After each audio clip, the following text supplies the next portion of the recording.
নমস্কার, আমি ডাক্তার সুরজিৎ দাস।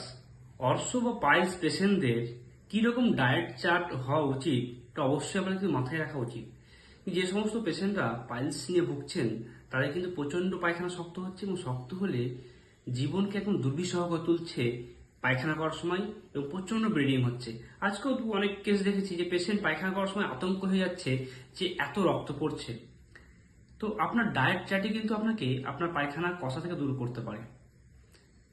এক নম্বর কি ডায়েট চার্ট হবে? সকালে ঘুম থেকে উঠে আপনি এক বাটি ছোলা বা বাদাম ভেজা খেতে পারেন, বা মিক্সড ফ্রুট, বিভিন্ন রকম ফ্রুটস বা স্যালাড খেতে পারেন। দুই নম্বর হচ্ছে লাঞ্চের সময় কি খেতে পারেন?